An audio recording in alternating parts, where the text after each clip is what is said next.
Hello, everyone, and welcome to the Phillipsburg Soccer Complex for tonight's PSAC West matchup between the California Vulcans and the IUP Crimson Hawks. My name is Jonathan Saban. Alongside me today is the great Gary Smith. Gary, how are you doing today? I'm doing great, John. Glad to be with you today. I know last week you were over here in this booth by yourself sweating, so I figured we had enough people. Tonight I'll come and talk with you, and I know you're happy because your Gunners got a victory this afternoon, so hopefully the Vulcans will follow suit and get their first win of the year. Both teams coming into this season picked to finish towards the bottom of the PSAC. IEP picked 7th in the PSAC West. Cal picked to finish 9th. So both teams looking to get some early wins in the 2022 season and try and move up that table. Yeah, exactly. And this will be the first game of the season for IUP, but California did play one earlier on against Lock Haven on the 25th, and they fell in that one 3-1. The goal scorer, Elizabeth Engel, will not be starting today for the Vulcans, but I'm sure we'll see plenty of her at some point in this game. Yeah, she had the only goal the other day for the California Vulcans up at up at Lock Haven, a long trip for a season opener. But we have the starters for the California Vulcans in goal. Emily we met, and then Lindsay Galbraith, Juliana Cruz, Isabel DeGlopper, Reagan Bromley, Hannah Morton, Courtney Lindgren, Christiana Sims, Miranda Frank, Megan Elegenza, and Katie Byrne. And then for the Crimson Hawks, their starters, we have Alani Ryan, Rachel Onderko, Aislinn Meany, Molly Katzman, Kylie Warren, Samantha Gildner, Sammy Nemeth, Gracie Price, Hannah Scardina, and Abby Lewis will be the starters for the Crimson Hawks. Coming in this one, the Vulcans will be wearing white, going from left to right, and then the Crimson Hawks will be wearing black, going from right to left. And we get the kickoff underway with the Vulcans. And, John, I had a chance to speak with Coach Pete Curtis before the game when we were setting up, and he said they made a change from a 4-4-2 to a 4-3-3 formation for today's game, so we'll see if that helps California keep control of the midfield against the Crimson Hawks. A bit of early pressure for the Vulcans as IUP able to maintain possession after the Vulcan kickoff deep in their own half, but a nice defensive foot there. And it gets the ball out of play and actually going to come up of the IUP. It's going to be a Vulcan throw. And John P. Curtis in his 5th season for the California Vulcans, still finally trying to get his players into the program. I think talking to him, he has 30 players on the roster, so he seemed pretty upbeat about the prospects tonight and in the season. And on the other sideline, IUP has a first-year head coach, Noreen Herlihy. She is no stranger to the PSAC, was a longtime coach for Slippery Rock and led them to success before she moved up at Akron D1, and then she is coming back to the PSAC for her first season. So both these teams looking, as I said earlier, to move up the table in the PSAC West this season. Clip ball down in the corner. IUP giving chase, but ran out of play there by Elzinga. It's going to give the Crimson Hawks a good throw deep inside the Vulcan territory. A throw in by IUP, headed away. It's going to only go as far as the thrower, Warren. Warren plays it back. It's going to juggle up out in the air. It's going to end up with the Crimson Hawks. And that pass cut out, intended for Warren. Well, it looks like so far early in this contest, John, that lineup change is helping California, not allowing anything through the middle and some good defense on the back line. So we'll see if they can make some defense into offense here. Pretty warm day here up at Phillipsburg Soccer Complex. Not as hot nearly as hot as it was last week when we were up here for Cal and West Virginia Wesleyan, but still some humidity. IUP wearing the road blacks, so that is something to watch. Cal dressed in the home white with the red trim. Yeah, like you said, not as hot as it was last week. As I was slowly dying in our game last week. Won't lie, we got a little bit worried about you over in the control room whenever you came in at halftime, and it looked like you just jumped in the shower. So much cooler over here today. So thank goodness. I don't think you're going to be in any mortal danger today as California trying to probe the back line of the Crimson Hawks. Pass by Morton cut out. Now IUP starting an attack of their own. Have a decent little counterattack going, but that pass just behind its intended target. Cut out by the Vulcans, and now a little scrummage for it in the middle of the field, and the Vulcans are going to emerge victorious. Actually, no, never mind. As a pass is made down the wing towards Meany. Meany now looking to cross it in the box. Her cross is there, but cut out by the Vulcans. But the Vulcans unable to maintain control. It's going to be a quick shot. That one blocked. It's going to be another shot, that time by Scardina, and that one's going to go well wide for a goal kick. and it looks like that was Katie Byrne getting in the way of the shot for the California Vulcans, sending it wide. Now, we saw Emily we met last year. She's a sophomore from Berwick, PA, very capable goalkeeper in the back for the Vulcans. So I think the key, and this is going to sound like a coach speak, but the key to success for the Vulcans this year is to try and keep her as out of the action as possible, by that meaning, keep the shots on goal away, because any goalie can stop some shots, but you got to keep that volume away, because like I said, she's a good goalkeeper, but just last year, a couple games that just the avalanche of shots just would have overwhelmed two goalies back there. So that's something to look at this season. Yeah, I played in net a good portion of my life in high school, and I can say there are a ton of shots. A couple are bound to go in eventually. Just trying to keep out as many as you can. But like you said, just a couple games last year for the Vulcans just didn't do a fantastic job at turning away those shots, making sure that they weren't shots that the players on the other team were comfortable with. And looking to change that around here is a nice cutout there made by Frank. And now Frank loses control. It's going to go out of bounds for the Crimson Hawks. It seems like early on in this game, IUP is trying to work down their left wing, California's right defensive wing, and they're trying to keep Meany in control down there. As we see her again trying to make some efforts, and Meany is an active player for the Crimson Hawks. She's a freshman, but it looks like they're going to count on her to do a lot, as that will be a throw-in for the Vulcans. Yeah, just another 1-2 attempt, trying to get Meany down that left wing. Like you said, the Crimson Hawks favoring that matchup on the outside. But as you mentioned with that 4-3-3 change, as we have an over-the-top ball aimed towards Cruz, but that one just not enough on a cutout by Price. But going back to that 4-3-3 change, it's very easy now going from a 4-4-2 to a 4-3-3 is, like you said, that kind of just jams up the middle of the park, just prevents teams from being able to play through it easily, especially it seems like the Vulcans deploying at least one kind of just like defensive midfielder just sitting in front of the back four, just trying to keep all of the play from the Crimson Hawks out wide and just force them to try to beat them out there. And as a player, what kind of adjustment does that take to change the formation a little bit? Is that something that is instinctive, or is it something that might take a little bit of time? There's a nice job of we met coming out and collecting the crossing attempt by IEP. It's not exactly the easiest. It depends, especially on a lot of the players' previous experiences in other formations. But for the most part, it's pretty difficult to adjust straight away. I'm sure the players will do a decent job at it, but I'm sure as the season goes on, it'll be easier to get across, as Meany now working her way down the wing. That one ran into two defenders cut out, but looks like Meany's going to go for the back pass there, but that one's just going to go straight out of play. And that was good work by Hannah Morton on the back line for California, the sophomore from Harrisburg, PA. She's wearing number 18 for the Vulcans this season. She did a good job of cutting off Meany down there, and then California able to get the goal kick from Ouimet, and Ouimet has a pretty strong right leg, so she should be able to get this. And of course, as I set it up, I say she's going to get it pretty far down the pitch. She goes for the short goal kick and set it up for the Vulcans, and that's misplayed and out. It'll be a throw in front of the IUP bench. Modern times, playing out from the back. Whatever happened to just kicking it as far down the field as you can.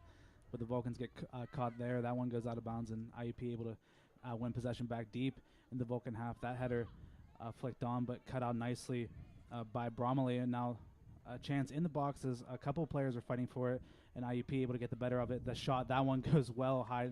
I think it clipped the top of the post and ends up hitting the backstop for a goal kick, but the first chance of the game goes to IUP. And I tell you what, Katie Byrne for the Vulcans, she inadvertently saved a goal for California. She was kind of turned around.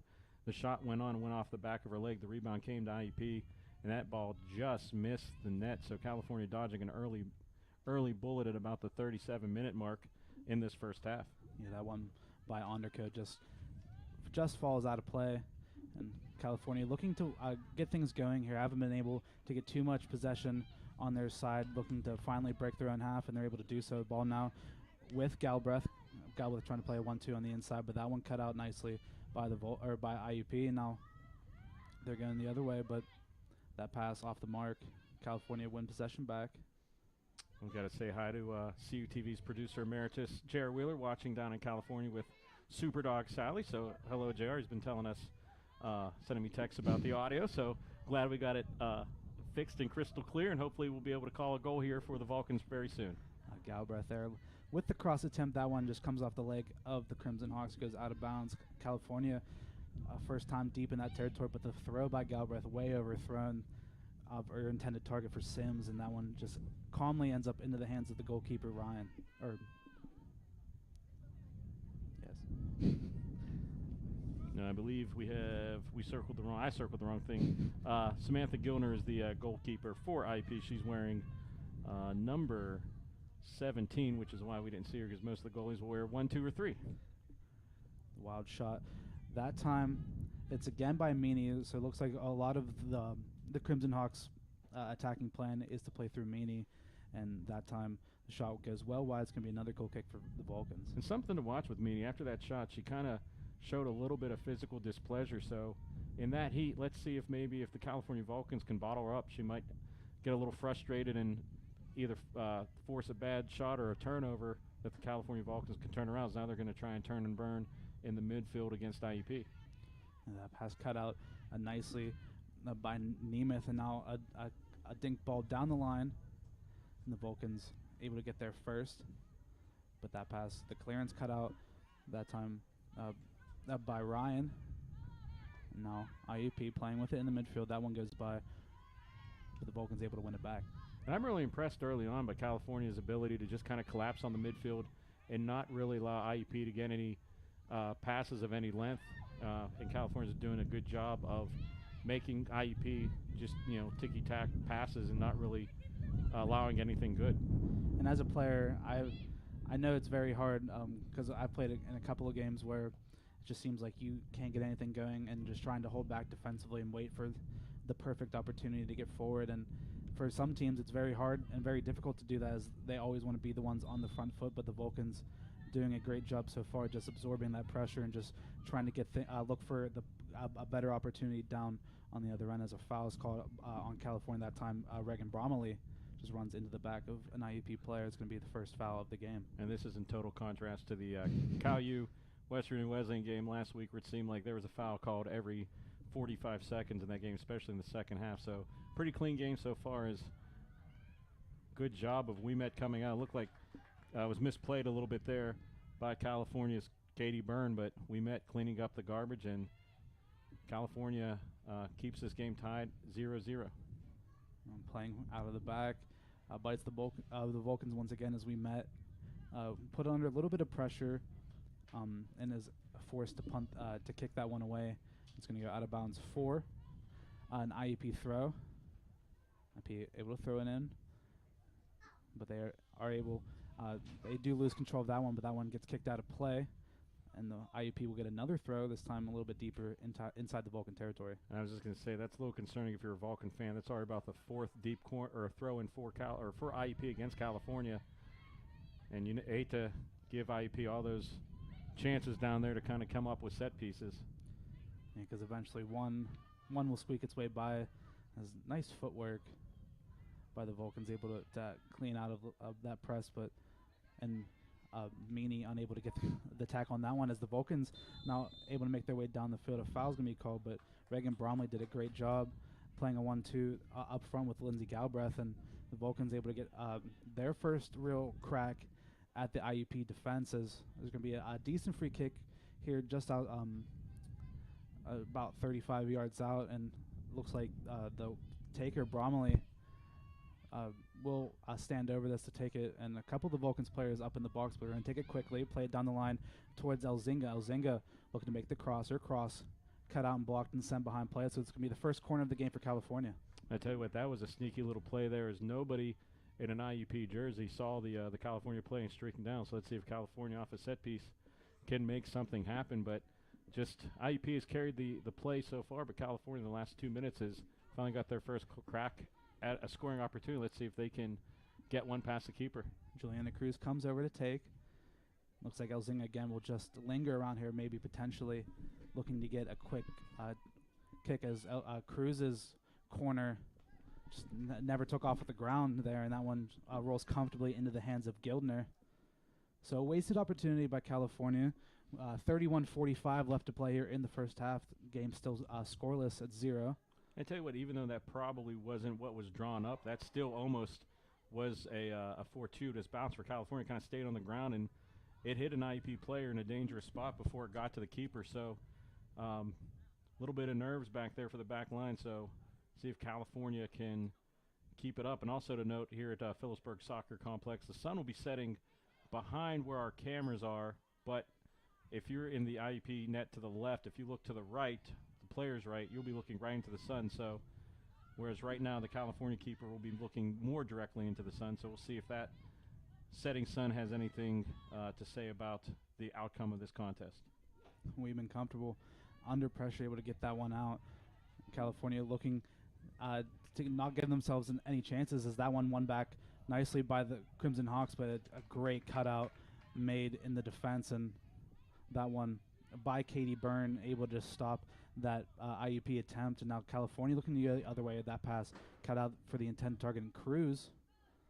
And a couple misplays here so far by both teams, but neither of them able to capitalize on it quite yet. We're getting into that 15 minutes into the first half here, so both teams probably settled down from the pregame and have acclimated to the bounce on this pitch and everything. So the next 15 minutes are going to be very important, and also see when the coaches are going to start making some substitutions, because as we said, it's not extremely hot out there today. Definitely not like it was last week and this weekend, but early season, these players have not played a full game.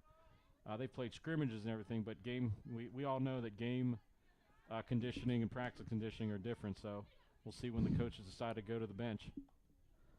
Galbraith at that time just trying to go for a little bit of cheekiness, trying to let that one go through her legs, but well read by the IUP defender. And that one's going to get cleared down to the corner once again. This time we met. Going to come out comfortably and collect.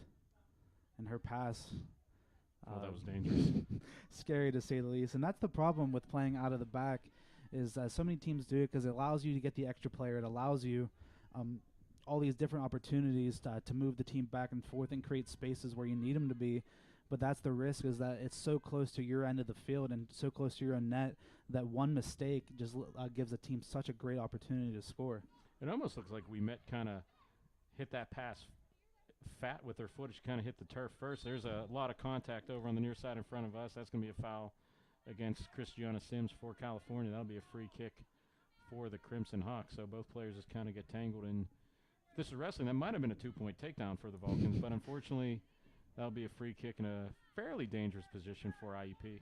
Yeah, it's a decent spot. That's Kylie Warren is going to come over to take it, and Warren just trying to drop this one down just past the penalty spot, just looking for any sort of head, and that one played in comfortably, but headed out and cleared by California, able to defend once again, but IUP able to win it back.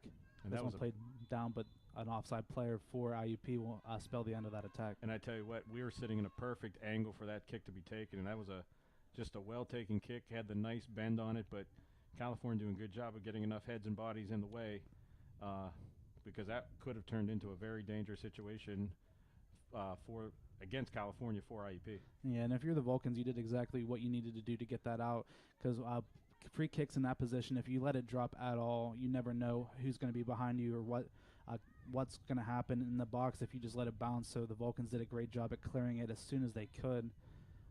Looks like the Vulcans will run out of play. A decent bit of skill on the outside that time by de Glopper, but that one's going to end up. She just ran out of space there on the left-hand side. Yeah, the defender doing a good job of having the touchline be the 12th defender out there for IUP. California still under a lot of pressure in their own half, but it's going to be a foul called as a Vulcan player taken down in that left-hand corner trying to defend. That was Sims again. And that time she was in, if this was basketball, she was in the perfect place to take a charge. She took the foul, and California will come back. But so far in this game, IUP has been carrying the action against California, but California's defense has not broken at all. So we'll just see if get one or two rushes here in the last 27 minutes of the first half.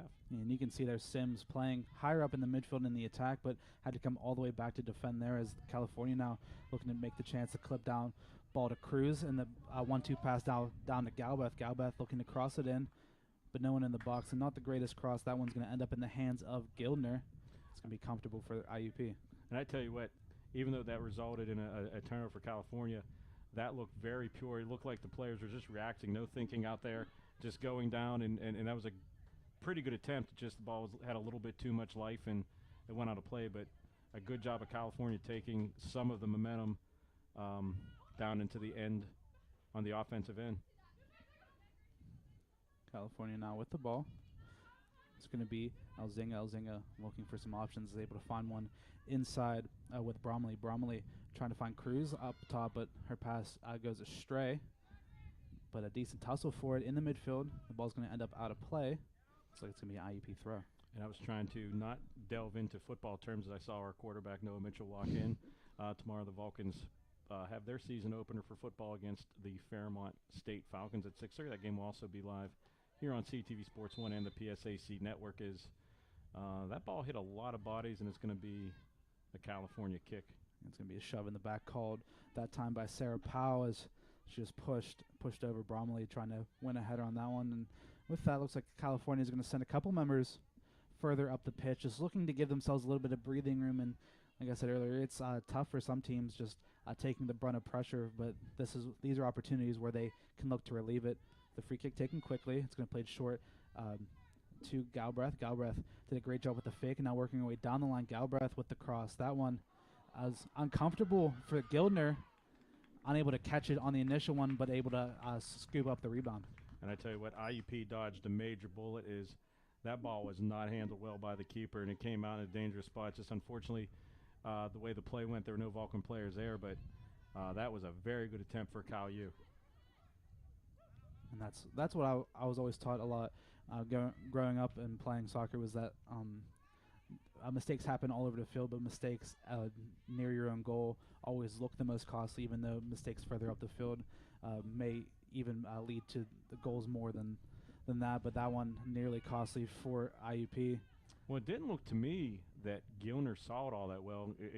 Either that or the ball might have knuckled, because it hit her in the bottom of the hands and just kind of bounced straight down. Yeah, I think you mentioned earlier that sun as well. I feel like coming in from her left maybe impeded her vision to be able to see that. But IUP able to come away unscathed as Meany look for the clip ball over the top. It's going to end up finding Onderco. And Onderco's shot saved cleanly and nicely by We Met. And just Onderco just unable to get that power moving in onto her left foot there. And I tell you what, that was a beautifully anticipated pass. As soon as the defender turned the back, the pass was there, and a great job of We Met getting down and making the save for the Vulcans. So the first couple opportunities of this game have been to IUP, but both teams scoreless with 23:40 left to play in the first half as IUP on the attack once again. That shot blocked. It's going to find its way out to Meany. Meany with a long-range shot. That one deflected and headed away by California. It's going to end up all the way down in the corner, and the Vulcans now look to clear. And the clearance is made. It's going to be a throw for IUP, and the Vulcans able to escape danger once again. Well, I have a minute. There's a big match going on right now between Con IUP, but also my weekly disc golf league is in the middle of their Wednesday night activities, and some hot rounds being scored with our good friend Colton Haig leading at 3 under through 7 holes, followed by Zach New, who's also a 2 under, and Andrew Greenslade, one of the best players in Western PA, who just took down the West Virginia Amateur. He is at 1 under through 9. So those are those updates. Onderco's cross anticipated well that time once again by We Met, able to dive out and prevent that one from going any further. And the Vulcans now under a couple of attempts in a row, but every single time able to defend. The pump by We Met intended for Sims. That one cut out. But the Vulcans maintain possession. It's going to be played forward towards Bromley. Bromley, looking for some help, is able to find Elzinga on the outside.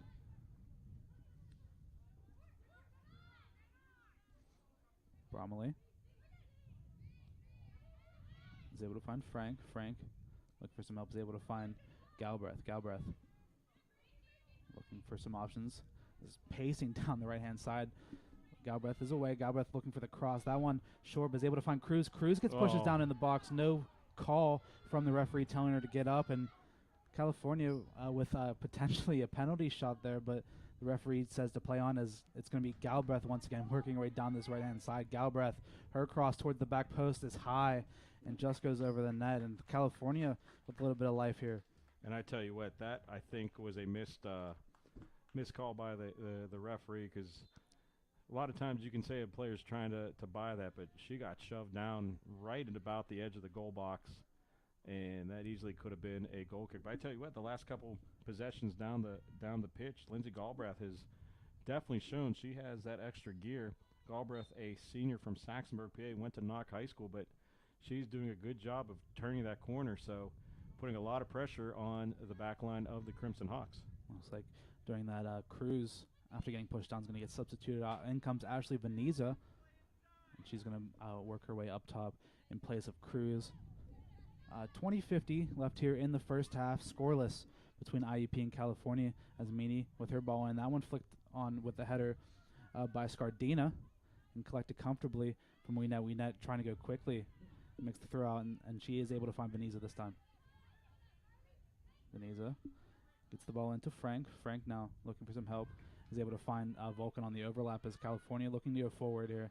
Ball played down the line towards Veniza. Veniza giving chase, but that one just too far, too straight for the curved run of Venetian. That one's going to go out of play for another IUP goal kick. Yeah, I think if that rush would have started about, 15, 20 yards closer to the middle of the field, that might have been something that would have been dangerous, but just ran out of real estate down on the far side as we come up on 20 minutes to go in the first half, and we're going to start seeing some substitutions and some tired legs as IUP came an hour and a half from Indiana County, and a lot of the Cal U players had a class all day, so a long day in the life of a student athlete, to be sure, whether you're at home or on the road. California able to win possession back, but the back pass has gone astray, but California looking to deal with it. It's going to be Byrne. Byrne did nicely to dribble around and is able to work her way out of a bit of a jam, but a little bit of miscommunication by a couple of the Vulcans players. The pass that time by Morton is going to end up in the corner, and California looking able to clear, but it's going to be another deep throw in their own territory for IUP. And as the shadows are starting to come, that end of the pitch is going to be harder and harder to see because they're looking directly back into the sun. As you can see, the shadow of the press box slowly creeping onto the pitch, and you can see the shadows of JJ and Nate, our camera operators, on the top. Two freshmen coming in here to CUTV, and glad to have them. And another freshman, Claire Rothermel, running graphics for our director, Tom Caton, today. So a very young crew, but a very smart and eager crew, wouldn't you say? Oh, I would definitely. There's a couple things I'd say, but that is it's definitely one of them.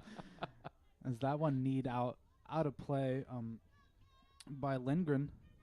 It's going to be an IUP corner, and California need to deal with this one as IUP looking to break the deadlock. Over to take it for them will be Meany. I'm looking to just in-swing this, or outswing it with the right foot.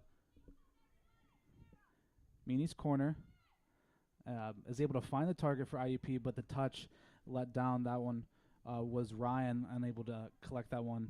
It's going to be cleared away by California, but IUP looking to go quick as a nice header flicked over the top, but dealt with by California. Now California under a little bit of pressure, but trying to just get the ball out, but can't seem to do so as IUP every single time win it back as that one finally goes through. Ryan again just unable to keep that one under control, and California with a second to breathe as is able to come out and collect. And I tell you what, on that corner, Ryan got handcuffed because I thought from where we were sitting she was going to take that on a volley and turn, but she let it get into her body, and then there was no way she could turn and get a shot. So California then doing a good job is there's a big collision.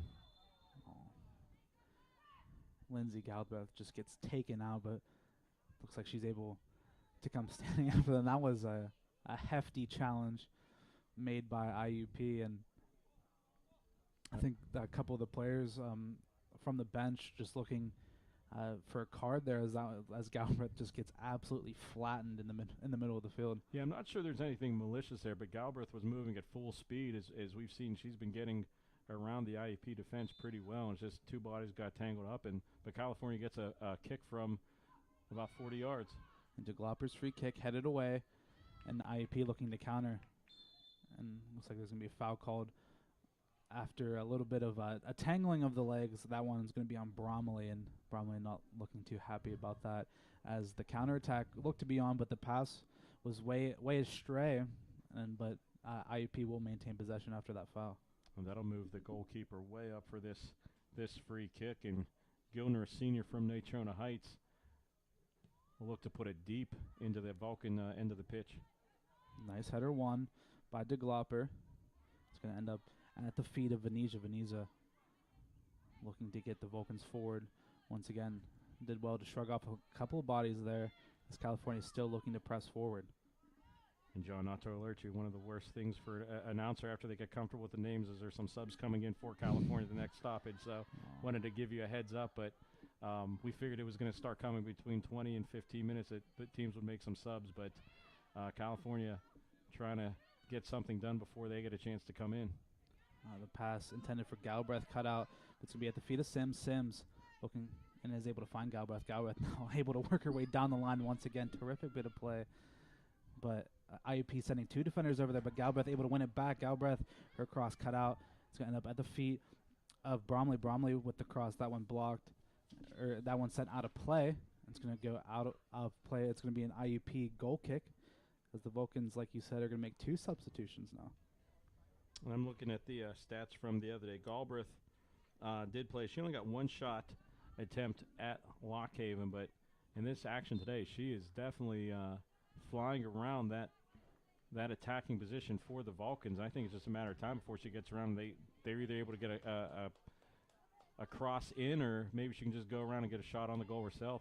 And two of the substitutions made. Number 8, Alexandra Brooks, is going to come in at the as one of the two center backs, and as well, the goal scorer from last week, Elizabeth Engel, is going to come in for the first time today in the center of the field, as California win a free kick inside their own half and look to get Engel involved early. And Engel, the lone goal scorer for the Vulcans this year. She's a senior from Beaver, Pennsylvania, went to Beaver High School. Now she gets a challenge made in the air, but Sims now with the ball, looking for a couple of options. Her pass cut out nicely, but she's able to win it back and is able to find Brooks, who just substituted in. Byrne now looking for an option. Her options becoming very limited. She's getting pressured by the Crimson Hawks, but is able to find that Lindgren nicely. And now we have Engel. Engel now working her way down the left-hand side. Engel showing a little bit of speed and nice little bit of skill to cut her way in. Makes one of the defenders fall down. Engel, a terrific feat, now looking to send it across with her left foot. That one blocked and out of play. And Engel just coming into the game, able to win the Vulcans a corner. And I tell you what, that's what fresh legs will do, skill will do, and also smarts will do. She knew she had nowhere to go. Just try and center it up, get across. If it goes, fine. If not, it's going to be a corner kick, and California has a chance here with 13 and a half minutes to go in the first half. Engel with the left, with the corner. That end up at the edge of the box, and the shot, two shots go flying there. That one by Bromley just goes out of play, but Engel with the quick impact is able to win her team a corner, is able to set up nicely as California going to make a few substitutions after that one. And I tell you what, while you get those numbers, Engel, a great job of seeing the streaking player at the top of the penalty area. Got two shots on goal, so slowly but surely we saw first 15, 20 minutes of this action, IUP had the action on the far side, but slowly but surely California they've absorbed those body shots using a boxing term and have come back and have fought back. It's going to be Engel once again working her way forward, but runs to a couple of IUP defenders, and IUP finally able to clear as the two substitutions coming in will be Adriana Marina coming in, as well as Kaylee Elwood for the Vulcans, and be a flag up, and the ball ended up out of play. And IUP, after having a dominant possession and dominant share of the attempts early on in the first half, are finding themselves under pressure of their own, as Meany with the clip ball. But that one's going to be dealt with comfortably by Brooks. Brooks able to turn her way out and trying to get that one clear, is able to kick it off of an IUP player in California with the throw. And John, I'll ask you this question as a former soccer player with about 10 minutes left and a half in this early season when there's humidity and heat. What's it like being on the pitch? Are you really trying to survive, or is it one of those things you're able to thrive? I mean, it is difficult, and and if you're California here, with the momentum that you have, you're looking to try to get something before the first half, at least getting another good attempt and hopefully a goal to just encapsulate that momentum that you've been able to accrue over the last couple of minutes. But if anything, if you're both teams, you're just trying to at least see this through and hopefully go into this halftime not down a goal as it's just a lot easier and a lot better and a lot comfortable for the players knowing that the second half is all to play for and you're not trying to climb up a hill and try to get back into the game. And I'm going to write that down for a highlight at 11:47. The phrase "encapsulate the momentum" was said for probably, I'm going to guarantee, the first time in CUTV's 36-year history. So you heard it here first, everybody. Live on the PSAC network and CUTV Sports 1. I got the word of the day calendar at home. You know, gotta throw a couple words out there as California. The pass gone astray. It's going to end up out of bounds. IUP throw. Throw's taken quickly. Meany now with the ball, looking for a couple of options. Plays a nice crossfield ball to her right back. That one being Katzman. Katzman now looking to get the ball forward, but cut out in the midfield by California. California going the other way.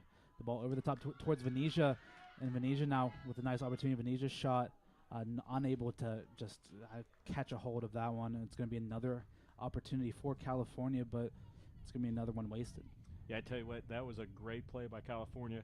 I think if that ball would have came up another 6 inches off the turf, Venetia would have buried it. But it was just, her stride was just a little awkward where it came, and she had to let go of it because the goalie was coming out. But as we've seen, like I said, the last 20 minutes, California is starting to impose their will against the Crimson Hawks. Yeah, and I think you talked about it a little bit earlier. It's just the nerves coming in this one. Both teams looking for their first win of the season, and Meany able to cut that back pass out and send it all the way back to her goalkeeper in Gilner. But the Vulcans, after a shaky start, have grown very comfortably into this game, and that pass forward towards Venetia once again, and Venetia is going to get called for the offsides, and IUP now looking to just push out of their own half. And Venetia, if Galbraith was offside, she was offside by about a size 7 shoe, because I thought that play was onside, but the linesman was right there. So unfortunately, California will turn to go on defense instead of trying to have an attack. The free kick taken by Gilner. It's going to end up going out of play after a couple bounces, but California will take the throw. Throw's going to be taken. That one intended for Marina, but that one cut out by IUP. But a terrific tackle made by Lindgren is able to win the ball back for California. Now it's going to be Engel once again working her way up, is able to find Marina. Marina now plays it out wide. California slow playing this one as the ball is with Galbraith. Galbraith with trying to find the return pass to Engel, making the run, but it's going to be cut out nicely by Gildner. With Gildner's punt, we have about 8:17 left to play here in the first half. Still scoreless.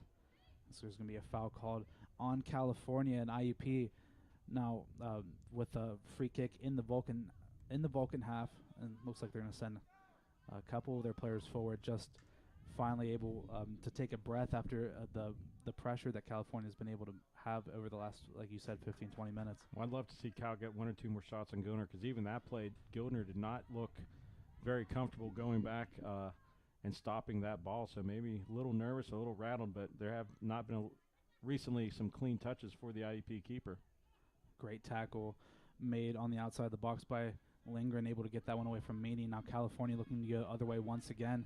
Venetia making a run towards the corner, but the Vulcans unable to find her. As that time Galbraith just loses possession of the ball. Now IUP going the other way, but California calm and collected, able to play it back to we met with the clearance, and California looking to get us attacking once again with Venetia.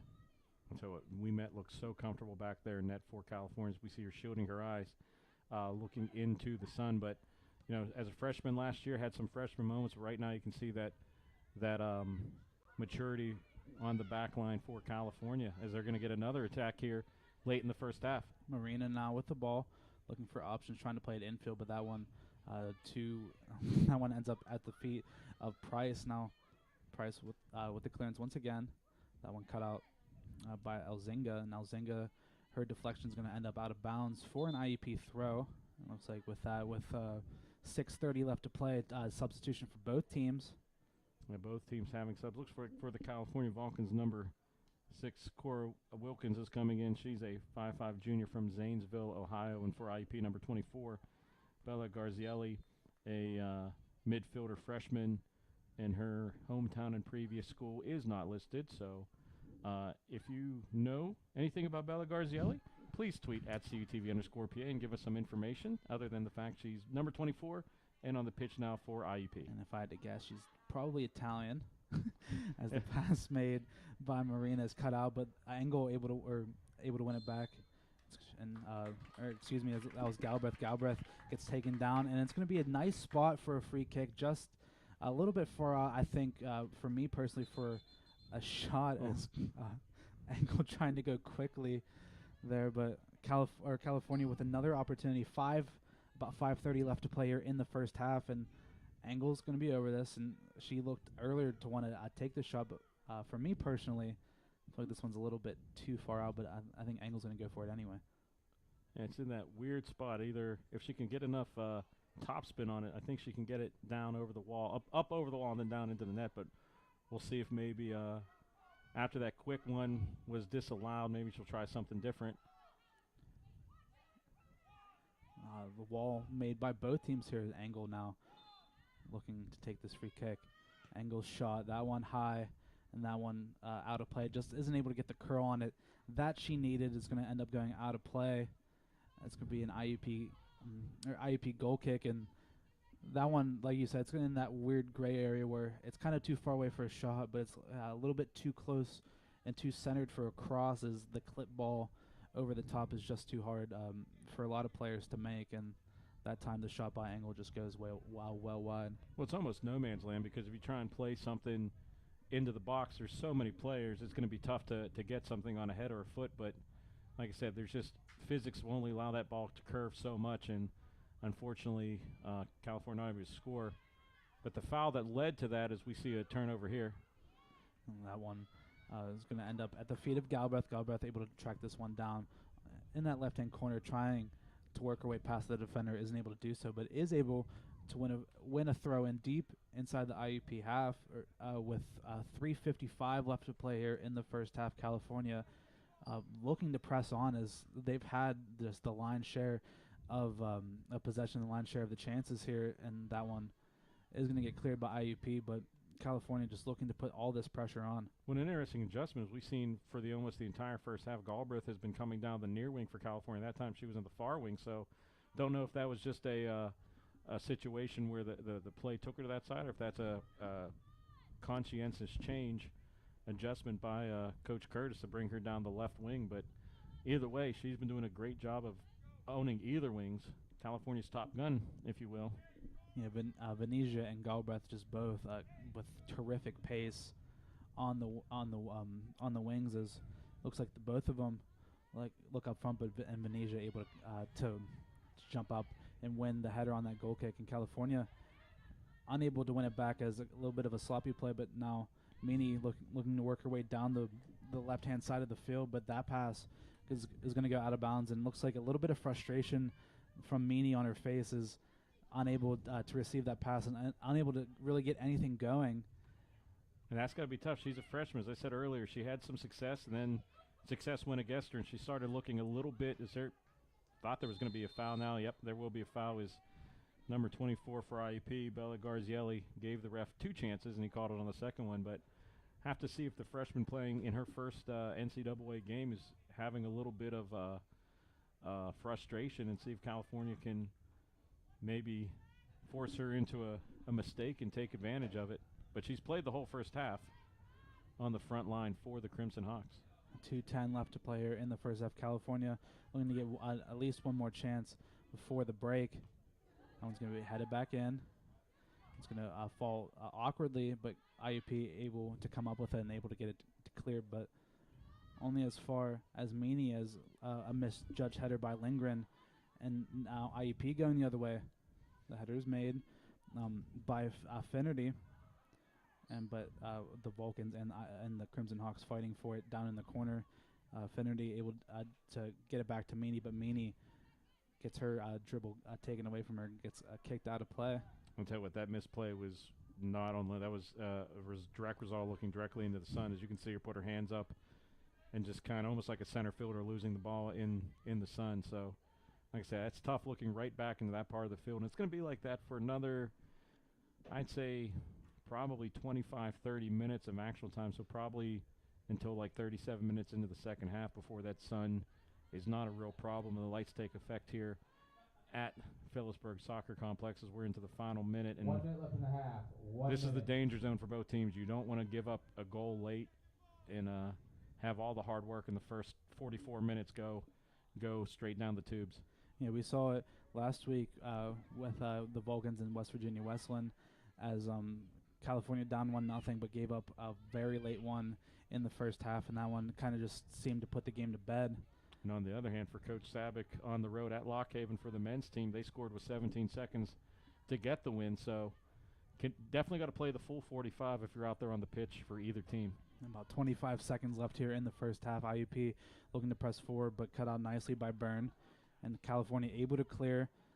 And the pass towards Galbraith is going to be kept in play, or actually it isn't, as that one's going to go out of play, and that one is more than likely going to be run us out here in the first half. And I tell you what, as a Vulcan fan, I'm very happy with what I've seen in the first half. I'm sure the coaching staff will agree. The first 15 minutes of the first half were dominated by IUP, but the last, and I'm not going to do the math, we'll say the last 30 minutes dominated by California. The game was played almost entirely in the IUP side. We'll see what the adjustments are made, and we'll see what happens in the second 45, but hopefully California will get that goal or 2 goals here in the second half and send the fans home happy here on their home opener. Scoreless here in the first half at the Phillipsburg Soccer Complex. Don't go anywhere. We will be right back with the second half between IUP and California here on CUTV, CUTV Sports 1, and the PSAC Network.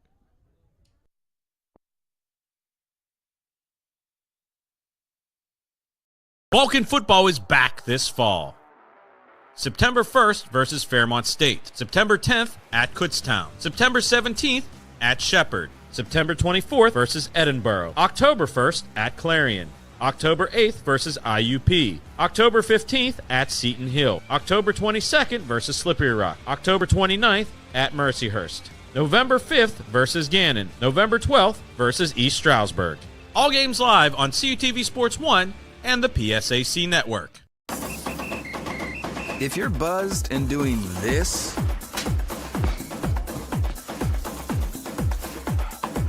to make yourself feel okay to drive, CWX.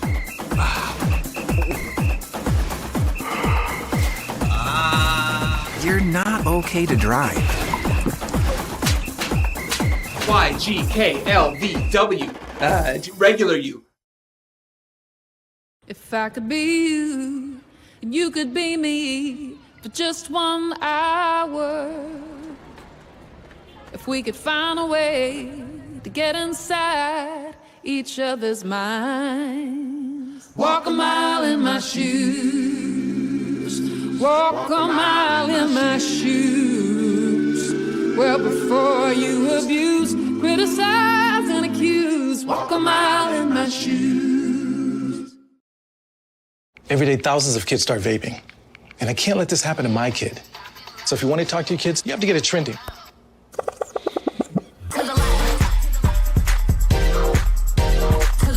No, you're doing it wrong.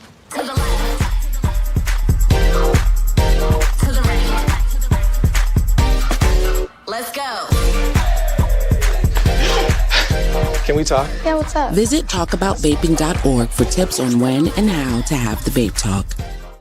Another season of volleyball action is here, and CUTV has you covered. From the season-opening Vulcan Invitational to an entire slate of PSAC West action, you won't miss one exciting dig, pass, or kill.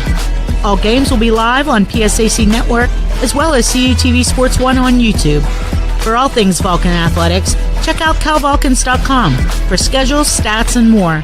With CalVulcans.com and CUTV, you'll have the best seat in the house.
Hello, everyone, and welcome back to the PHILLIPSBURG Soccer Complex for the second half between the California Vulcans and the IUP Crimson Hawks. Scoreless in the first half. Both teams not without a fair chance of chances, but both teams coming scoreless into the second half, looking to get the winner here.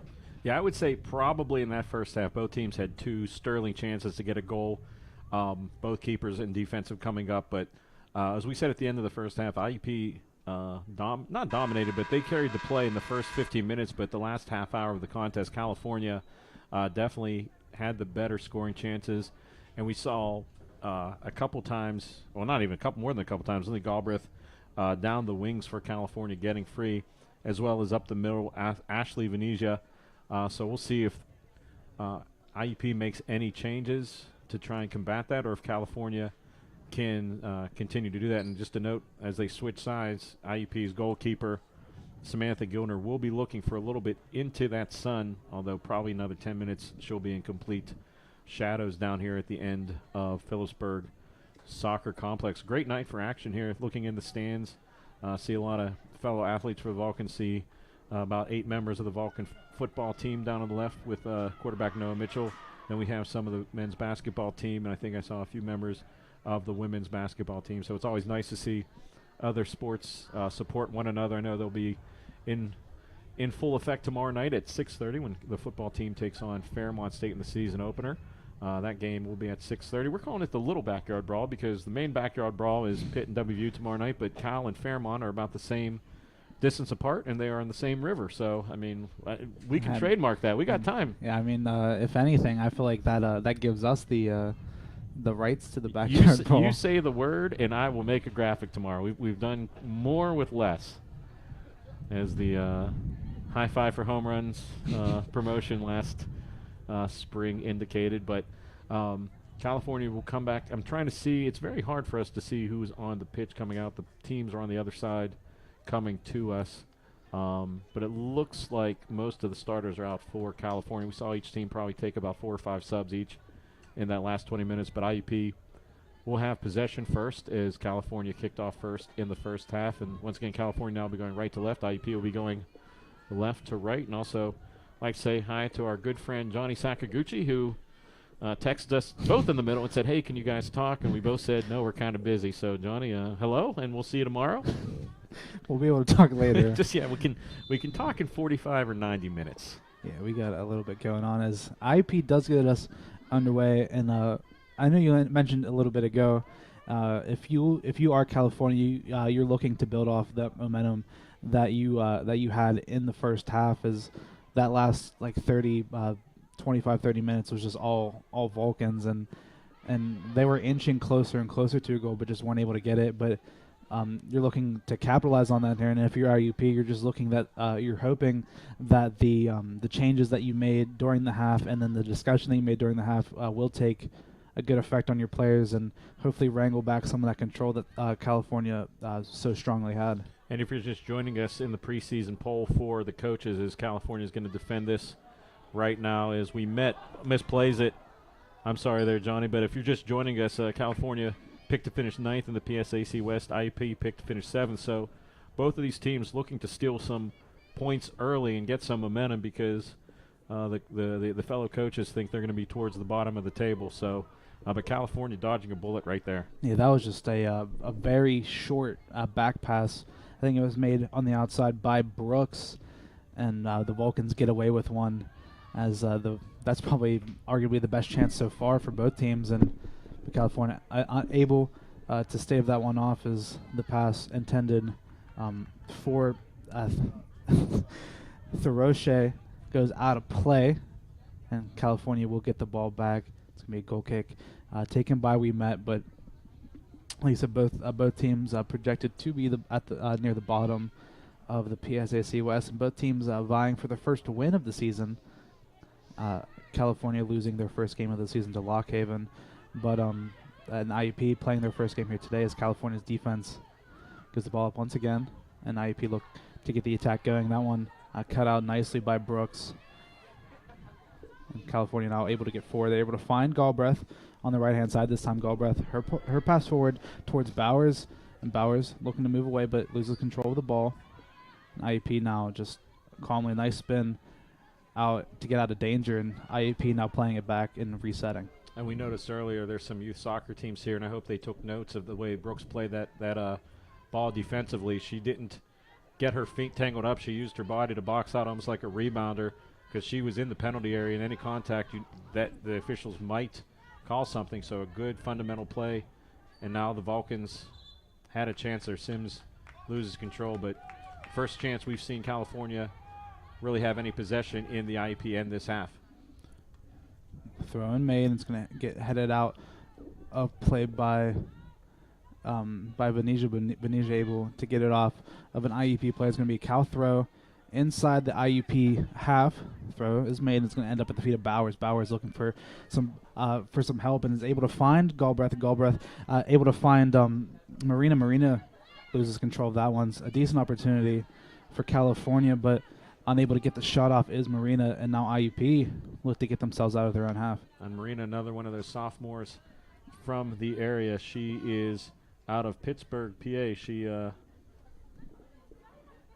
went to Baldwin as I had to look down as there's a foul right there, but a lot of freshmen and sophomores on the roster for California. There was some contact, and I believe that is Marina down in some distress, signaling over to the bench, and I think now she's waving off as they're going to stop the clock. She got tangled up with the IUP defense, shouldering her right knee and lower foot, so as the trainers will come out for the Vulcans. Now she's getting up. She's making everybody laugh, so hopefully that's a good sign, but her teammates will kind of carry her over. Yeah, just got tangled up. I believe the foul was on number 21 for IUP, Kristen Finnerty. And there's just a little bit of clashing of the legs, like you said, grabbing at that lower right leg. I'm not sure if it was like the knee or the ankle, but definitely not a place where there's a lot of coverage with the pads, the limited pads that the shin guards give you. Well, and the other thing you got to worry about when they tangled up, you don't want to see one of the cleats come down on the back of the leg, because that might be one of the most painful injuries you can have. But she's walking off with some help, and they're going to re-kick or restart it here with 41-12 in the contest. It'll be a free kick for De Glopper, and we've seen her take several free kicks here in the game for California. And De Glopper's free kick towards a pack of players, but that IUP able to win out and able to get it clear. The ball's now at the feet of Garzelli. Now they're trying IUP thrusting forward, but De Glopper able to cut the pass out, trying to get it forward. But now California playing it out from the back. The pass made by Byrne just goes well astray, and IUP now looking threatening on the attacking end. The ball is with Therochet, and a decent cross, and Byrne able to head that one out. And header one in the middle of the park by IUP. And a little flick over made by Clydesdale. Looks like with that there's going to be a handball called, I think, just outside the box. So this is going to be a very good opportunity for IUP. I think they're going to say it hit the hand of Sims very inadvertently as she was trying to make a play on the ball. And she has played a very good game here for California in the back. But this is a dangerous spot just outside the penalty area, so biggest chance for the Crimson Hawks in this game. It's going to be Hannah Scardina taking the free kick for the Crimson Hawks, and with that right foot is just going to look to get it over the wall and curl it towards the keeper's right, but her left, as Scardina's free kick is able to make it through the wall and narrowly goes past. Didn't get it over the wall, tried to go around it and try to catch We Met out, but that one just goes wide, and it's going to be a very, very good chance for IUP, but unable to capitalize. And a good fundamental play there by We Met, or heads-up play, rather, as she let the ball sail out. She didn't get her hands on it, risk a rebound right there or a corner opportunity for IUP. Just knew there was going to be wide and take the free kick and the goal kick and get it out, but IUP wins the ball, and they will go back once again on offense. This is kind of a carbon copy of what happened in the first half. First 10, 15 minutes, IUP had the momentum, but then California's defense slowly started to take effect and tilt the pitch in their direction. Yeah, and if you're the Vulcans, that's kind of just a wake-up call, letting you know that even though you did have control in this game, that the game is still tied. It's still scoreless here at 0, and with one mistake, one kick of the ball can lead you to be facing a deficit as IUP looking to attack, but California able to get it clear. It's going to be with Venetia now, looking for some options. As dribbling in the field is able to lay it off to Sims. Sims finds Venetia once again, but Venetia just runs into a wall of IUP players, and now IUP going the other way, but too strong of a touch made, and now California looking to get us going the other way. Is that one is with Bowers, but Bowers runs out of space on the far side. It's going to go out of play. You get the feeling watching this game that if either one of these teams are pretty evenly matched, but if one goal can go in, I think a couple could go in, just because, you know, when one team has momentum, they have complete momentum. So this next 10-minute period is going to be very tough because, you know, looks like IUP is going to throw everything and the kitchen sink at California, try and get that first goal, and California's going to have to weather the storm like they did in the first half and tilt the field back in their direction. Yeah, just like you said, the game's just on a knife's edge, and one goal can make all the difference. As the throw taken quickly by Galbraith, trying to find Bowers, but that one nicely dealt with by IUP, able to get it clear as Galbraith nearly able to find Bowers, making that terrific darting run on the throw-in, but well aware is the defenders as another throw is able to find Bowers. Bowers looking to get the cross in, her cross just too close to the keeper in Gildner, trying to find Venetia inside the box, but that one just too close to Gildner, and Gildner able to come out and collect. And that was another one that was entirely as a result of the sun. The IUP defender looked up, did not see the pass. He gets by, and California had a great chance. We see once again, and now this is what we saw. They're starting to get momentum on those runs on the wings. Galbraith now looking to get a ball in. Galbraith's cross towards the back post. Venetia unable to get a touch on. It's going to go all the way through. Bowers coming on to get it. Another good cross, but no one able to get on the other end as the pass by Bowers intended in the middle, but that one cut out terrifically by Nemeth. Now IUP going, or Nemeth's pass up top towards Scardina. Scardina is able to get around her defender. Scardina able to work her way into the box. Scardina's shot saved terrifically by We Met, and now California are able to get it clear. It's going to be end-to-end action so far here in the second half between California and IUP. And since I'm the one doing the highlights, I'm going to put a big star next to that save by Emily We Met. As she came out, cut down the angle, was not able to corral it, but she was able to punch it out in a place where her defenders could clear it, and that is a big save. As you said, end-to-end action. California had a chance with Venetia, just didn't come up and give herself a chance to get a shot on goal. But California doing a good job of getting back, is now IUP once again having possession.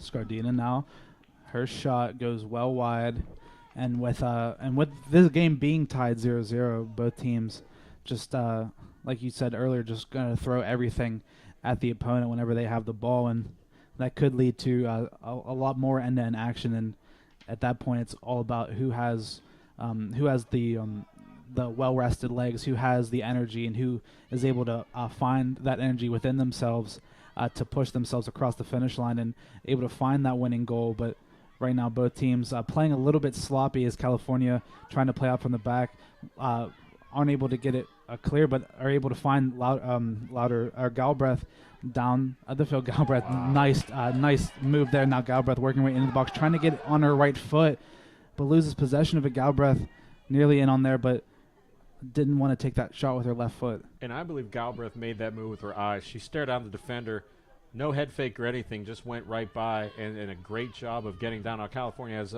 thrown in a dangerous position. Throw trying to find Galbraith, is going to get headed away.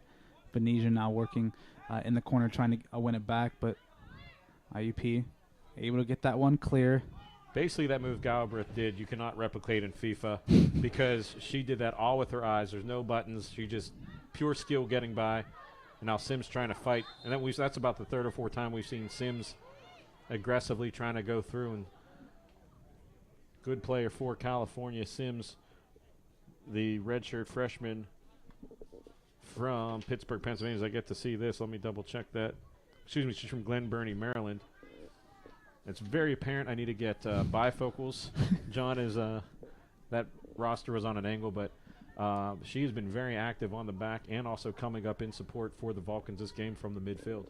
Yeah, that's just one of the many roles a midfielder takes, doing everything they can, twin the ball back and doing everything they can to supply the forwards up front to get the team the goal. The ball's now in the corner with Finnerty. Finnerty working up against the Vulcan defender, but Finnerty trying to win it out, but that one dealt with nicely.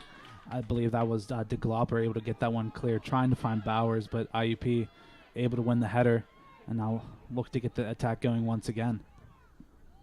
Clip ball cut out nicely by Byrne, and now the Vulcans with Brooks trying to get us going down the other way. I'll tell you what, Katie Byrne, a freshman from Front Royal, Virginia, does not look like she's a freshman. That was a very veteran play right there on the back line.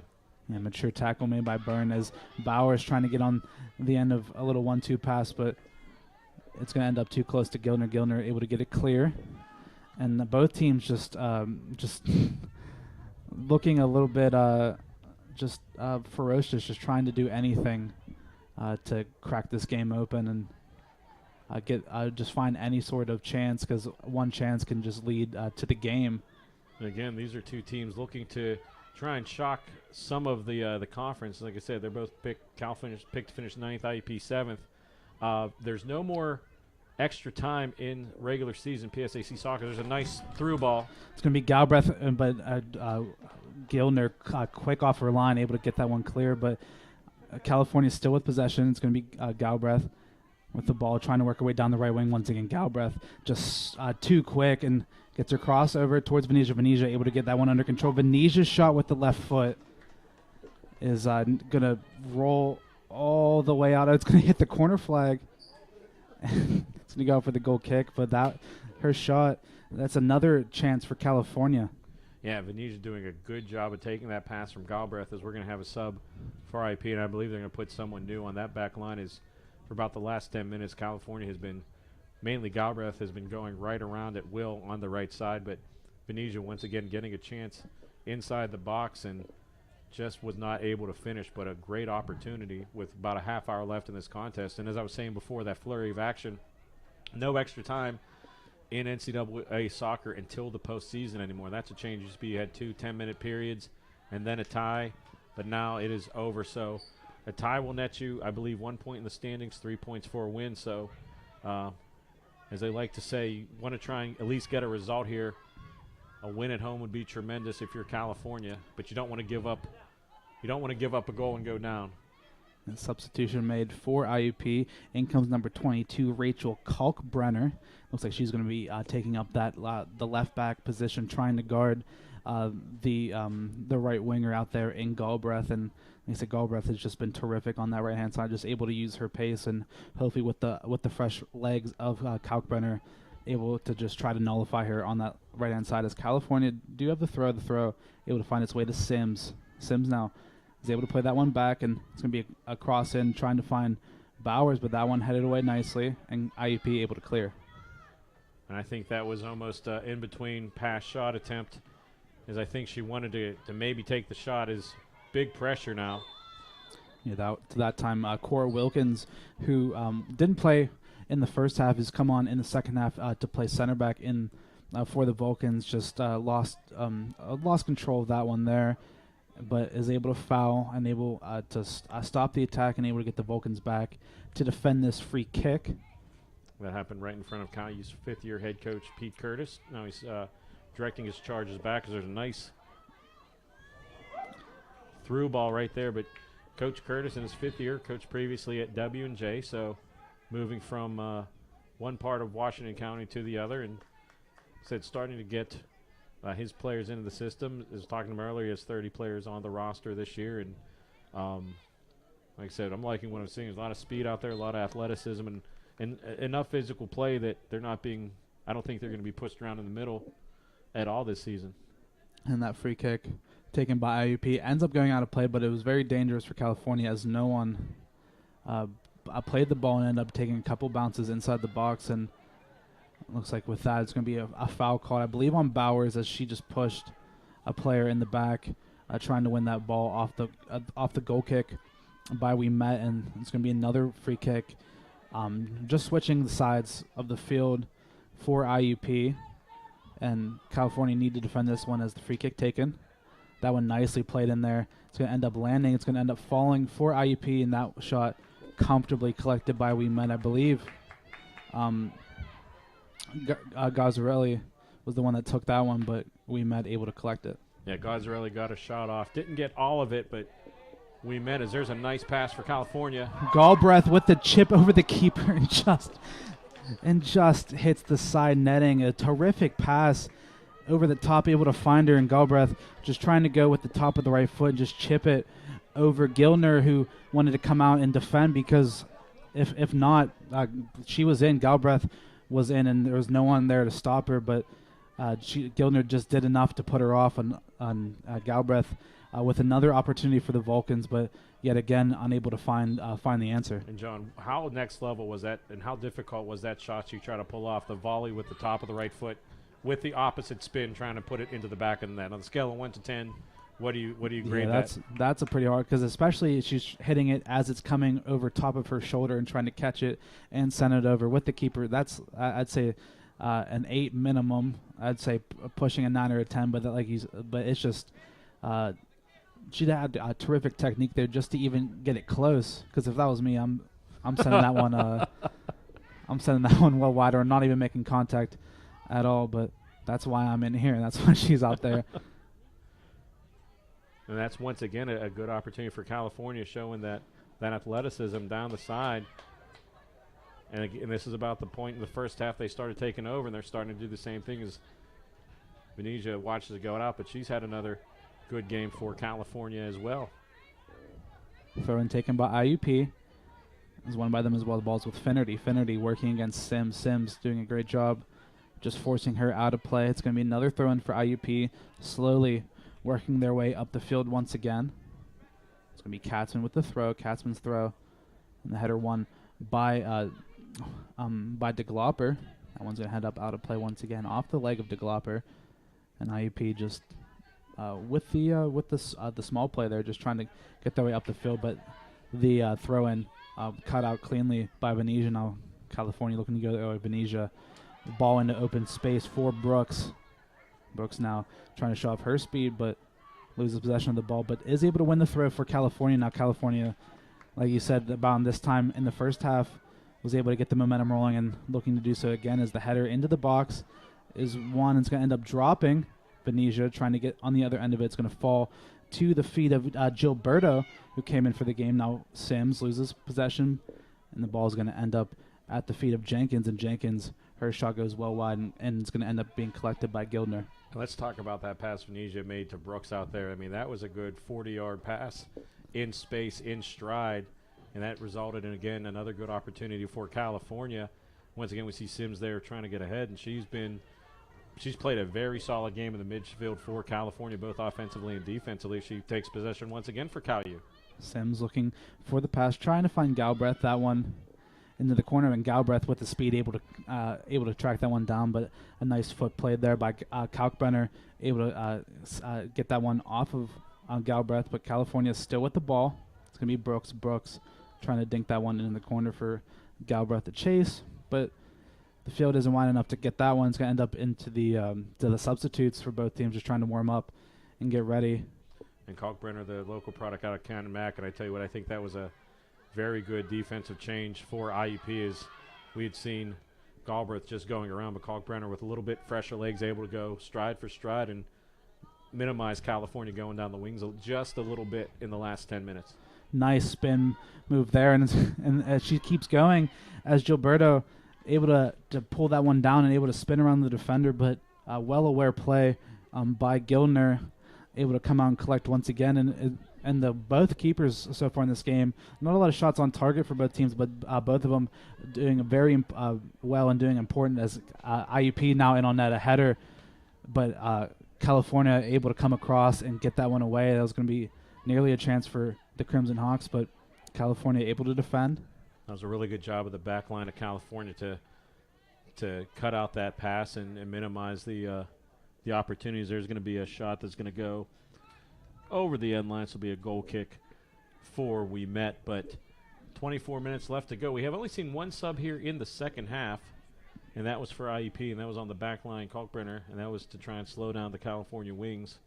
And as you say that, it looks like 2 IUP players come into the midfield looking to make the impact with the substitution as the throw-in is stopped. To make these 2 substitutions, and I believe one of them will be someone that was on the field earlier, number 7, Rachel Underco. Is going to come in and head back up front. And as well for the Crimson Hawks, it looks like it'll be number 35, Sarah Powell, who started the game and is going to make her way back in. And there's going to be one more. It's going to be number 4, Alana Ryan, who was in the game earlier on, but is going to make her way back into the game once again. So IUP making a bunch of substitutions now, getting some fresh legs onto the pitch in the last 25 minutes.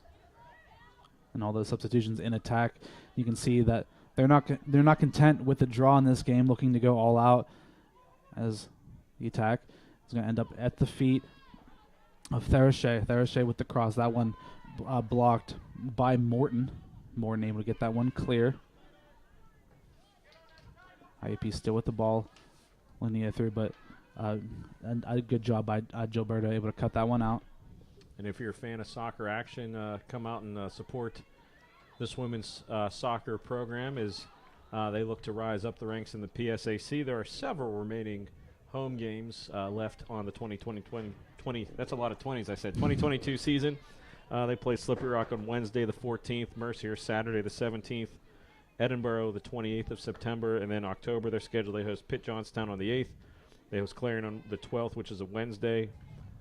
They host Gannon the 22nd of October on a Saturday, and they host Seton Hill on October 26th, which is a Wednesday, and that is the week of Halloween. So make sure you have your costumes and come on out to Phillipsburg Soccer Complex. I believe we will have one more coverage of women's soccer later in the season as well as men's soccer. I do not have that list in front of me. So for everything Vulcan Athletics, go to www.calvulcans.com. There's a shot on goal. And crossed by Galbraith there, cut out nicely by IUP, and they were able to get it clear. Looks like with that, there's going to be a foul called on Cal.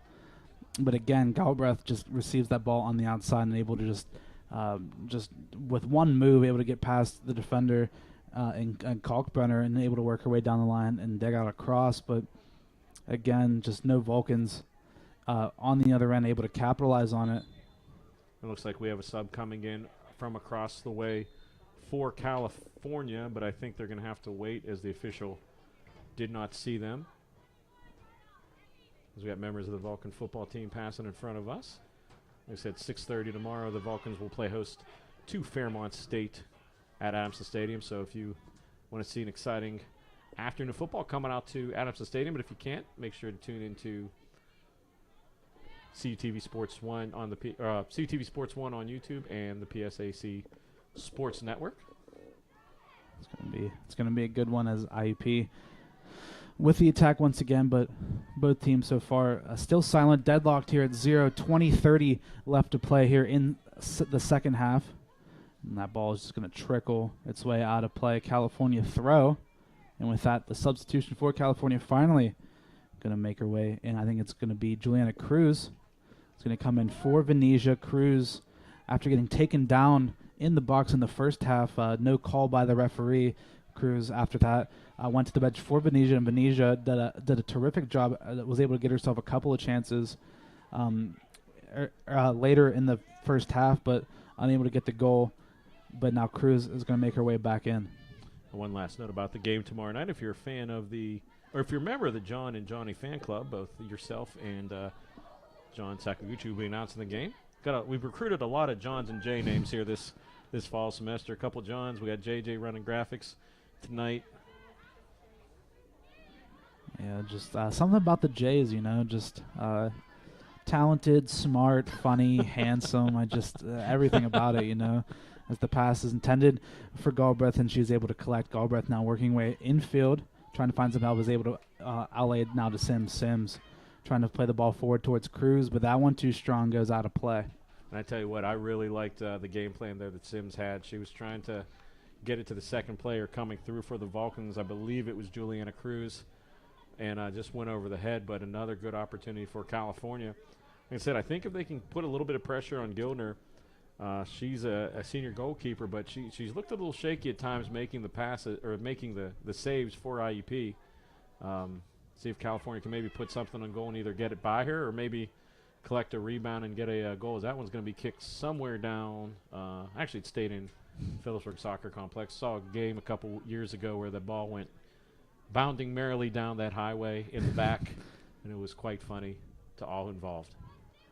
California now still looking to go forward, able to win that one back and able to dig out across, trying to find Cruz. That one just ahead of her, but Gildner nearly loses possession of the ball as Cruz puts the pressure on. But like you were just saying, Gildner not looking exactly comfortable in between the sticks, has dropped that one a couple of times, as not able to come out and collect it confidently, and nearly loses control of that one there as IUP. Now looking to go the other way. The ball is played through towards Scardina. Scardina worked towards the outside. Terrific job by Katie Byrne, able to just work her towards the outside and able to get that one out and able to stop that IUP attack.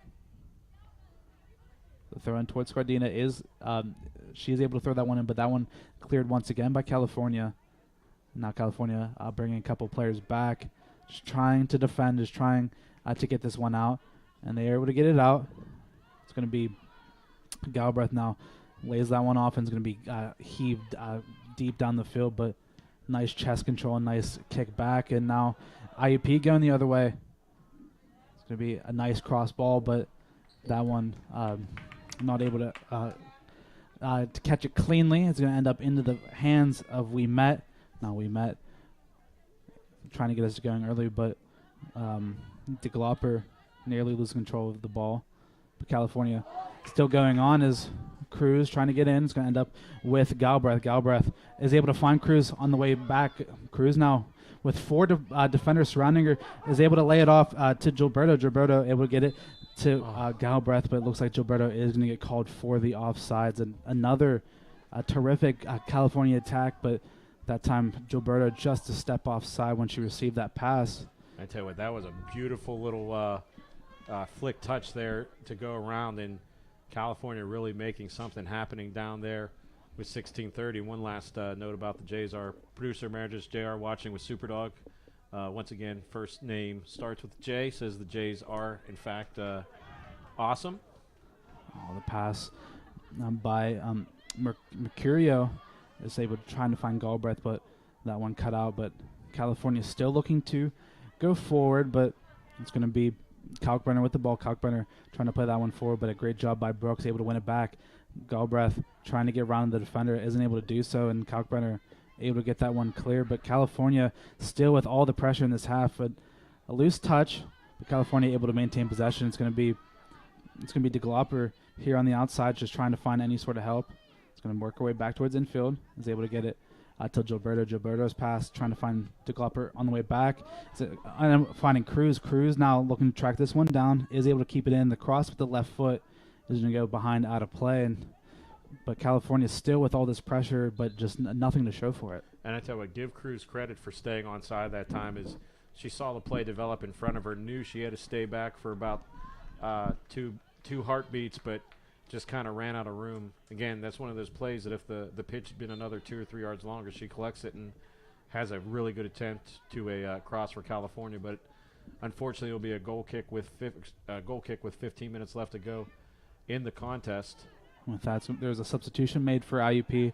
Meany is going to come back into the game for the last 15 minutes as California in the attack once again. DeGlopper loses control of that one, but Sims able to win it back. Sims looking for help, is able to find Jenkins. Jenkins playing that one out wide and trying to get Galbraith to run that one down, but Galbraith ran out of room on the far side of the field. It's going to go out of play, but all this play down this right-hand side of the, for California just seems every time to nearly work, but unable to define the answer and able to find the goal. I tell you what, that might be the first time you've said the phrase Galbraith hasn't been able to get to the ball, because she's been getting to everything down those wings. But once again, the back line of California getting a turnover and having a chance on offense now are the Vulcans. DeGlopper now looking for his help. Is able to play that one in the header by Gilberto. flicked on, but no one there for the Vulcans to bring that down. Meany now loses possession of the ball, and the clearance is able to find Cruz. Cruz, nice little move, able to maintain possession. Cruz getting harassed by a couple, that time by Underco, but Sims able to win it back once again. Sims finds Cruz. Cruz trying to get around a couple of defenders again, but they're able to find DeGlopper. DeGlopper now plays it back to Gilberto. Gilberto and DeGlopper combining in the corner, just trying to get out and trying to get some space. It's gonna be the cross by DeGlopper. Is gonna fall all the way to Galbraith, and Galbraith's shot is gonna get deflected out of play for a corner. California now still inching ever closer to this goal.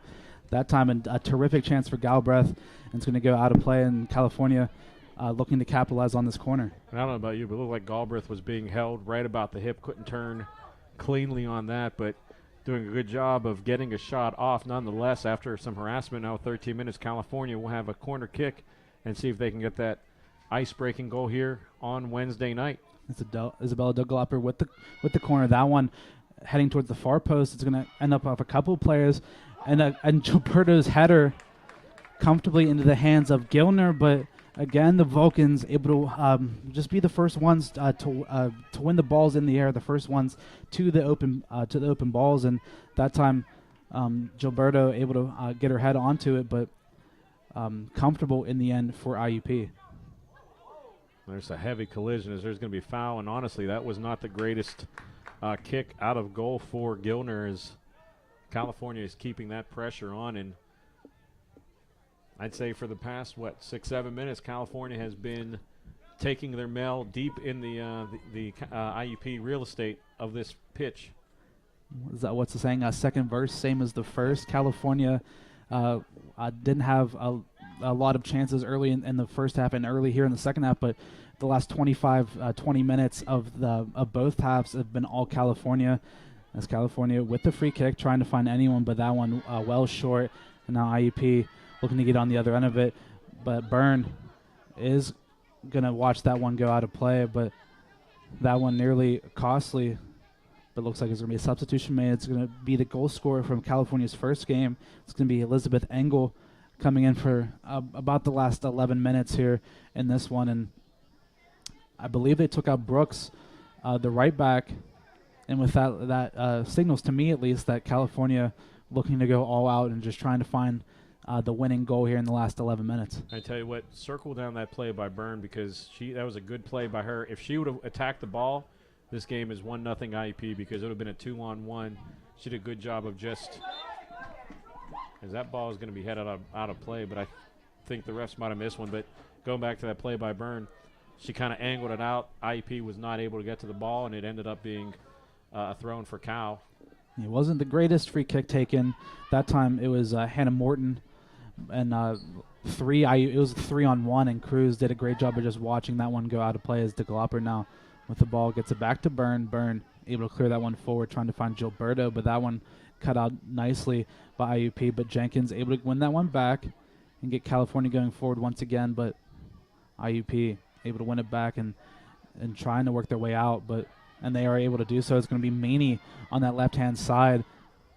4-on-4 now on the play as the pass by Maney just too far out of the reach. I believe that one is intended for Ryan on the back pass, but California need to stay disciplined in the last 10 minutes of this game.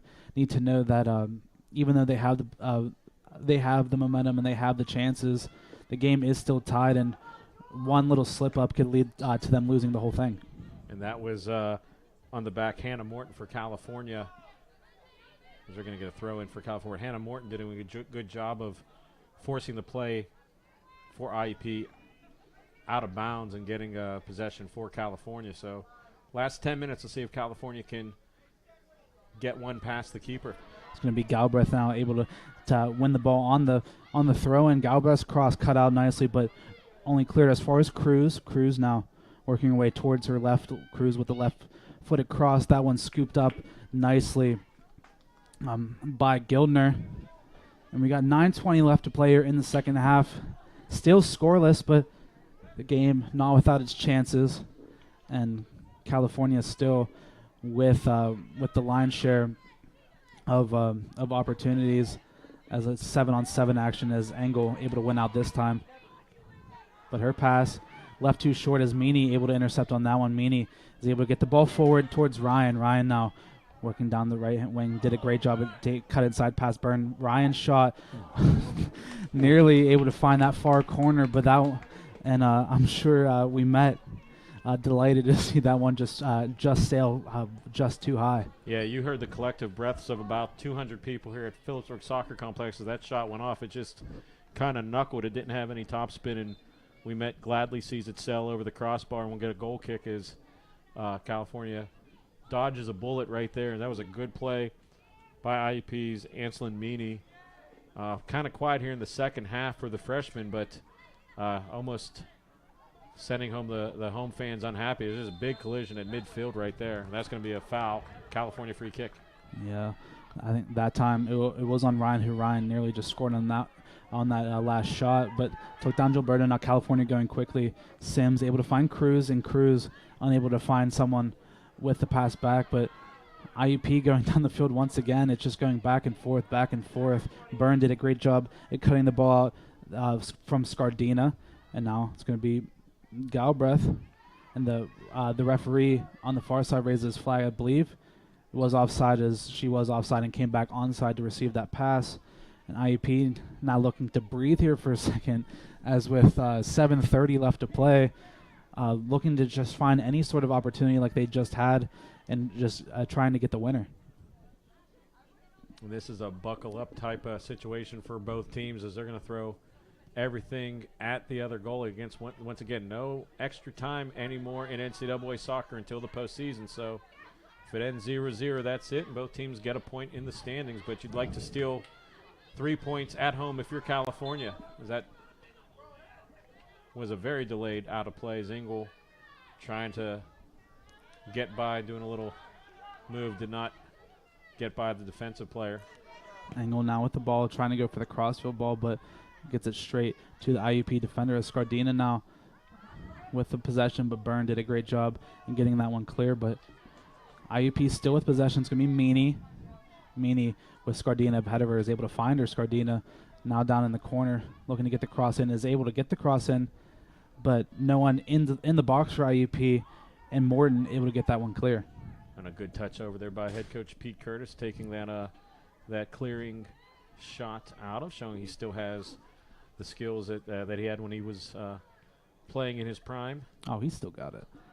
The cross in towards the middle of the box. That one cleared out once again by Morton, and with just over 6 minutes left to play, seems just like both teams pushing forward, just trying to find the winner. And right now it's IUP with the possession, but that one, as Sims is able to win it back, did a great job, and it's going to be advantage called as a couple of players making contact, but I believe it was Galbraith taken down in the middle of the field, and advantage played by the referee, but as Sims got fouled, they stopped possession. Looks like there's going to be injury called, and the time will stop. I believe it's number 30, Abby Lewis, for IUP, down injured. And if Sims could have maintained her balance for another second, this game is probably 1-0 California. At the very least, there's going to be a good opportunity. She had the spin, but unfortunately, there's just a little bit too much contact, resulted in a foul, California ball. But that advantage was going to be played, and it would have been very, very advantageous for California in the last 5:30, and they're going to get a chance to push this down the pitch somewhere near the top of the box off this free kick. Abby Lewis able to walk off the field on her own accord, but we get us underplay once again. It's going to be IUP, Meany clearing that one far down the field.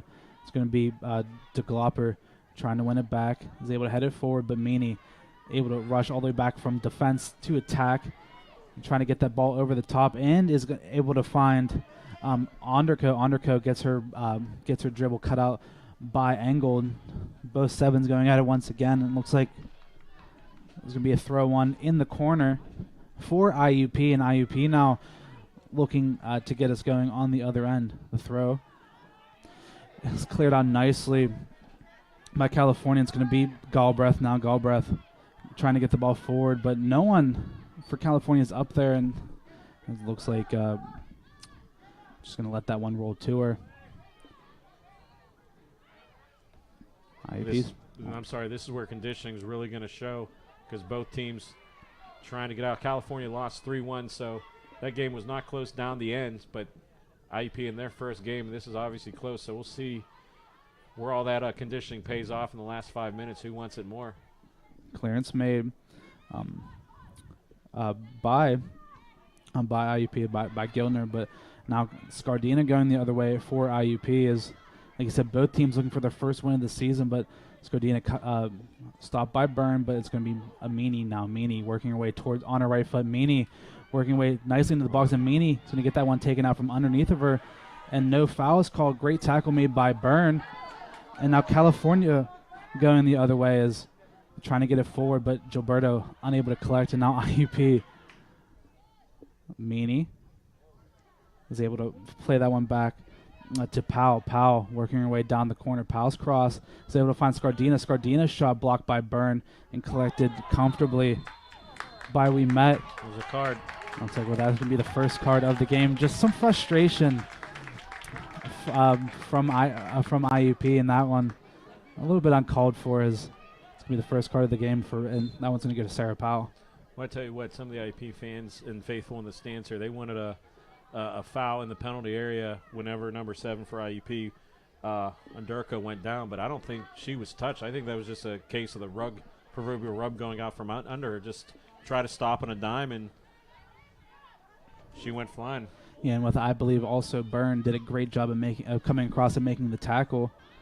And it's going to be IUP throw inside California territory. 3:10 left here to play in the second half as Powell trying to play the ball, and Meany unable to get to it first as the clearance is going to go past everyone, and now it's going to be Galbraith down the right-hand side. Galbraith trying to show off that speed and is going to be able to get to it. Galbraith past everyone. Galbraith shot, and that one is saved. Great save by Gildner, and California with another terrific chance.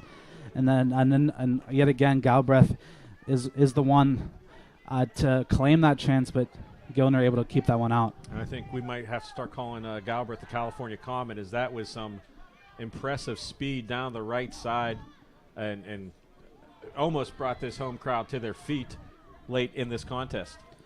Ball's now in the corner with Scardina. Scardina is able to dump it off to Meany. Meany now working way towards the infield, but the pass towards Scardina is cut out. Now Sims just trying to get there. Sims with a terrific game. Has to be so tired, but it's going to fall to Scardina. Scardina, and then another terrific tackle by Byrne, but looks like it's not going to matter as Scardina was offside, but there's going to be another chance for IUP.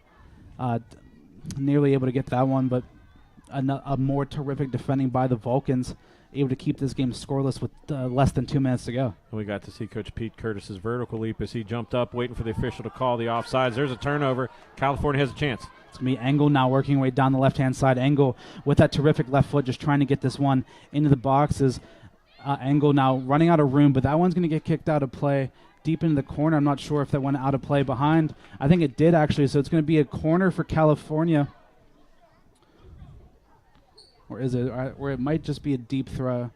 It is a deep throw, and that's about as far down the pitch as you can go and not have a corner kick, but a chance for California to maybe put one at the edge of the box here on the throw. 1:15 left to play. The throw in for California is going to land to Galbraith. Galbraith is able to get it out wide. And California able to keep it going. The shot from outside the box with the left foot. That one was by DeGlopper. DeGlopper, 1 minute remaining. the freshman out of Grand Island, New York, trying to staple her name on her first win. But with less than 1 minute to play here, things all tied up, but California still trying to push forward. Sims runs into a couple players and loses possession.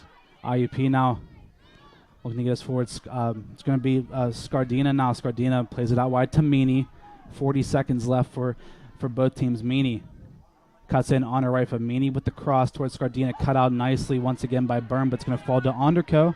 Onderko looking for some help, but it's going to be Engel once again winning that one back. 25 seconds left to play, and California looking to go quickly, trying to get one last opportunity. Yeah, they're going to have to hurry up here, and Ouimet's going to have to get this goal kick pretty deep down. does not go nearly as far, so California's going to have to defend for the last 10 seconds. And Sims kicks that one out of play, and I think that's as good as done. But both teams fighting, and we're going to come out of this game with a well-earned draw, but both teams potentially thinking that they could have come out of this game with the full 3 points, but both teams unable to capitalize on their opportunities. And I tell you what, for a 0-0 game, both goalies getting a clean sheet, you might think if you see the score, it's kind of boring. But as you see all the highlights I have, there was a lot of end-to-end action. And I tell you what, if you're a fan of both of these squads going forward, I think you're going to be pleasantly surprised. I don't believe California will finish 9th in the PSAC West. I don't think IEP will finish 7th, as there's a lot of things to be happy for of California. I think if you're giving 3 starts for the Vulcans, you got to go Galbraith, Sims, and we met. What do you think? Yeah, I think both of them were to. I also want to shout out Ashley Benesia. Had a terrific game, especially in the first half. But both teams come up empty-handed, a 0-0 draw here at the Phillipsburg Soccer Complex between California and IUP. From everyone here at CUTV, thank you very much for listening. Make sure to tune in tomorrow for our coverage of football between Fairmont State. And from everyone here at CUTV, thank you very much for watching. We'll see you guys all tomorrow.